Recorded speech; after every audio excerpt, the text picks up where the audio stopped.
So when it comes to what supplements are actually worth taking, it really only comes down to a few. And those are the ones which I am going to be going through today. Some of these I take personally, some of these I have taken in the past, and some of these I think can be very beneficial and useful in specific situations, but I don't think you need to take them all the time. But I don't want to waste your time, so I'm just gonna jump straight into the first one, which is vitamin D. Vitamin D is a vitamin. Your body uses it to create hormones like testosterone. It is used to regulate your mood and your sleep. If you don't get enough vitamin D, it can cause some pretty serious problems like bone pain, muscle pain, low testosterone, depression. So getting enough vitamin D is essential for your health. So, when do you need to supplement with vitamin D? Personally, I only supplement with vitamin D during the parts of the year where it's very dark where I live.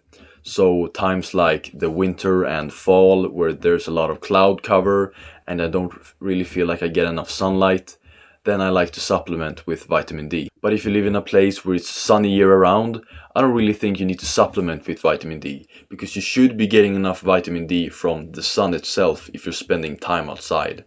And please remember, you can't replace the sun with a pill. The sun has so many other benefits that you can't get from a vitamin D pill. The sun doesn't just give you vitamin D, it regulates a bunch of different things in your body. So always opt for sunlight over a vitamin D pill. The vitamin D pill, as I said, is only for the parts of the year where it's dark and you're not getting enough sunlight. On to the next one, which is pre-workouts. Pre-workouts usually come in the form of a powder, and they contain different stimulants like caffeine. And they are used to give you more energy before a workout. Personally, I don't take pre-workouts, and I'm gonna explain why. But before I explain why, I just wanna say I don't wanna make it sound like I'm shitting on pre-workouts. I know a lot of people use them, and a lot of people like using them. And yes, they can be very useful and very beneficial. But there is plenty of cases where they can be very detrimental. So the reason I don't like taking pre-workouts is because it contains a lot of different things that increase dopamine. And you can think of dopamine as kind of like your motivation hormone. And that sounds pretty great, right? Increasing your motivation hormone before a workout is definitely gonna make your workout better. But there is a catch. When you take things that increase your dopamine, over time your dopamine receptors become depleted, meaning that your brain is going to be able to produce less dopamine. And because dopamine literally is your motivation hormone, getting your dopamine receptors depleted is going to cause you to lose motivation. The more often you use external things for motivation, like pre-workouts and even music, the larger the chance is that your dopamine receptors are going to get depleted. Another problem with taking stimulants and listening to music to motivate yourself to work out, or even to do other things, is you will enjoy the thing which you are doing less. Because you are getting the motivation from, as I said, like the pre-workout and the music. Those are the things which are motivating you, not really the thing in itself. And this is the reason why I also quit listening to music when I work out. Because I noticed that when I used to listen to music during my workouts, my workout quality from workout to workout would be very uneven. Sometimes it would feel great, and sometimes I would just feel like, I don't want to do this.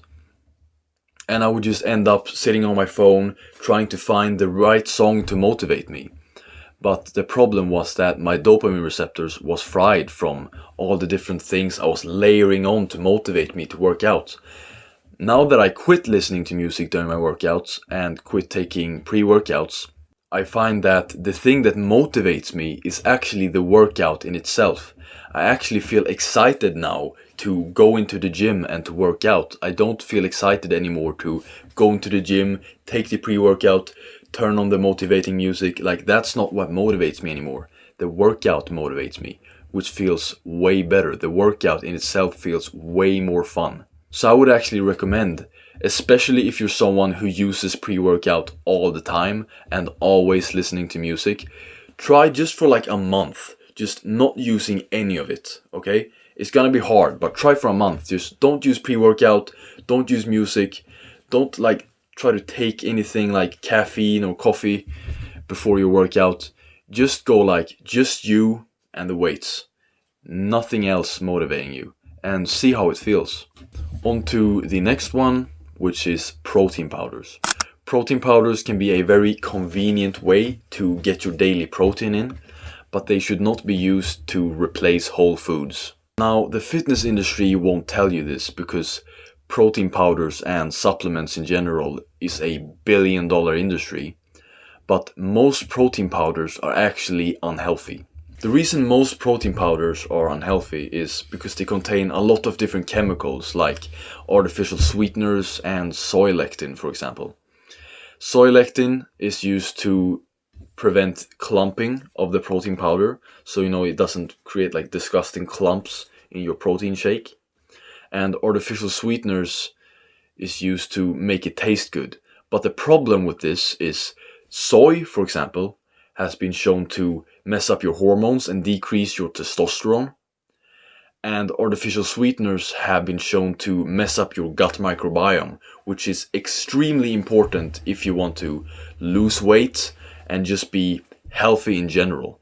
I personally use protein powder. I like whey protein. I don't like soy protein for obvious reasons.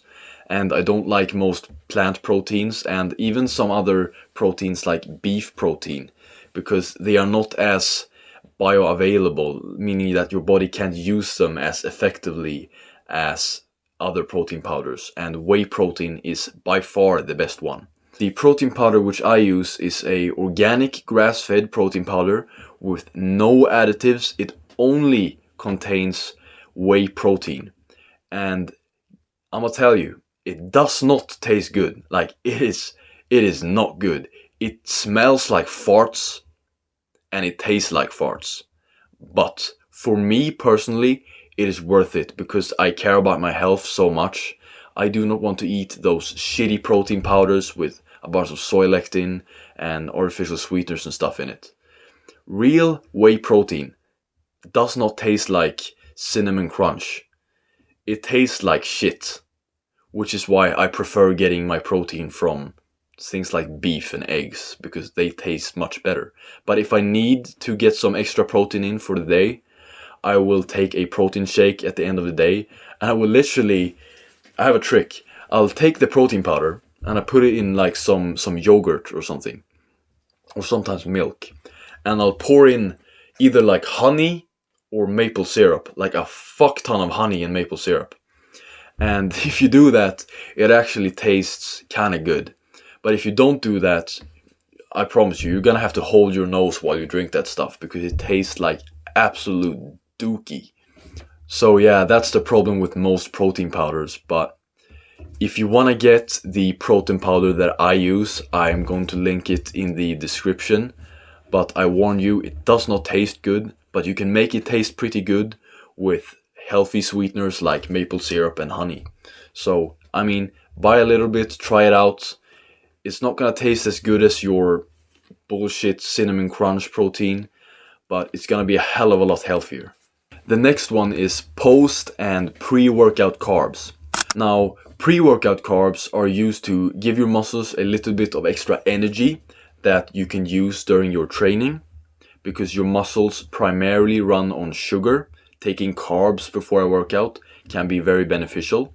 And post-workout carbs are used to replenish the glycogen stores in your muscles, which is kind of like sugar stored within your muscles, which gets depleted during your workout.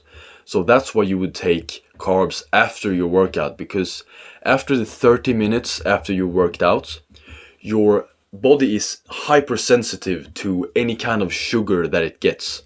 And all of that sugar that you get within the 30 minutes after your workout are going to be shoveled right into the muscles to refill those glycogen stores, which are actually going to improve your recovery from that workout. Some people like to get their post and pre-workout carbs from powders that you can just mix in a shake. I would not recommend that because they are all very highly processed and doesn't really contain any of the nutrients that you can get from natural sources. I would recommend getting your post and pre-workout carbs from a low fiber natural source like fruit and honey or maple syrup. The reason I say low fiber is because your body actually digests the food way faster if it doesn't contain a lot of fiber, which means your body can absorb those carbs way quicker than they would be able to if it was high fiber. Which is why low fiber is very good before and after your workout, because you want to get the carbs in quick before the workout to get that energy quick, and you want to get that sugar in quick after your workout because your glycogen stores are depleted and you're only hypersensitive for about 30 minutes afterwards. And don't try to get your post and pre-workout carbs from something like a fucking donut, because we all know those are not healthy and they contain a lot of different things which are problematic for the human body, like processed sugar and seed oils and a bunch of different stuff. So get it from a natural source, as I said, fruit, honey, maple syrup, something that's low fiber. It's gonna be great. On to the last one, which is the greatest supplement for building muscle in my opinion, and that is creatine monohydrate. Creatine is naturally found inside predominantly red meat, and what it does is it makes your body hold more water inside of your muscles, and this increased water retention inside your muscles improves your strength, it improves your recovery, and creatine has even been shown to have positive effects on the brain because your brain actually uses creatine as fuel. Some people believe that creatine can cause hair loss. I have been taking creatine for a pretty long time and I have personally not experienced that, but I do have some friends who say that after they started taking creatine, their hairline started receding. But of course you can't know how much of that is because of getting older and how much of that could be because of taking creatine. Overall, creatine has been shown to have 0 side effects, and there's really not a lot of evidence showing that creatine can cause hair loss. So I really wouldn't worry about it that much. Unless you can't afford creatine, there really isn't any reason not to take it. It's by far the best supplement out there to build muscle, and even if you don't train, it has been shown to have lots of other benefits that doesn't have anything to do with building muscle. So if you have the money for it, definitely invest in creatine. But that's all for this video. I really hope you liked it. And if you want to see more videos from me, don't forget to click the subscribe button. And if you liked this video, don't forget to click the like button. But with that being said, I'll see you in the next one.